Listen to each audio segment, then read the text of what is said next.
সিঙ্গুরে অবশ্যই শিল্প ফিরবে, সিঙ্গুর নিয়ে আলাদা করে ভাবব, বললেন সুকান্ত মজুমদার। পশ্চিমবঙ্গের রাজনীতিতে হুগলি জেলা সিঙ্গুর একটা গুরুত্বপূর্ণ অধ্যায়। বাম আমলে তৎকালীন মুখ্যমন্ত্রী বুদ্ধদেব ভট্টাচার্যর শিল্পাঞ্চল তৈরির স্বপ্ন এক ধাপ এগিয়েছিল রতন টাটার হাত ধরে।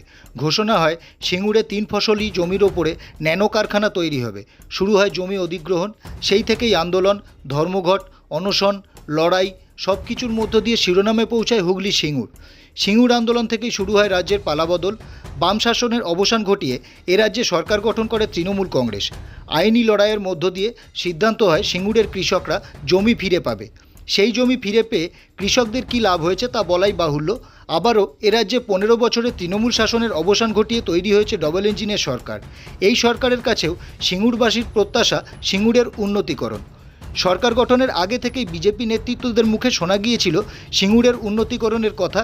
এদিন সিঙ্গুরে মন কি বাত অনুষ্ঠানে উপস্থিত হয়েছিলেন কেন্দ্রীয় শিক্ষা প্রতিমন্ত্রী সুকান্ত মজুমদার। সাংবাদিকদের মুখোমুখি হয়ে তিনি বলেন, সিঙ্গুরে টাটা ফিরবে কিনা তা জানা নেই, তবে শিল্প ফিরবে এটা নিশ্চিত।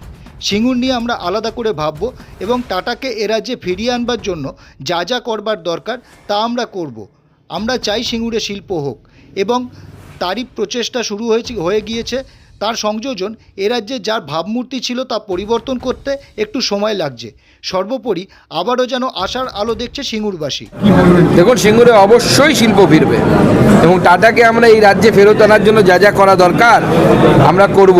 আমাদের রাজ্য সভাপতিও বলেছেন, আমাদের শিল্পমন্ত্রীও বলেছেন, আমরা সিঙ্গুর নিয়ে আলাদা করে ভাবব। আমরা চাই সিঙ্গুরে শিল্প হোক। এখানে এমনিতেই আপনারা জানেন বেশ কিছু শিল্প আছে, বিশেষ করে ইমিটেশন গয়না তৈরি শিল্প আছে, অন্যান্য কিছু শিল্প আছে। তার সাথে সাথে আরও কিছু শিল্প হোক, সেটা আমাদের প্রচেষ্টা শুরু হয়ে গেছে। একটু সময় দিন, কারণ এই রাজ্যের এতদিনের এই রাজ্যের যে ভাবমূর্তি ছিল সেই ভাবমূর্তিকে পরিবর্তন করতে সময় লাগছে।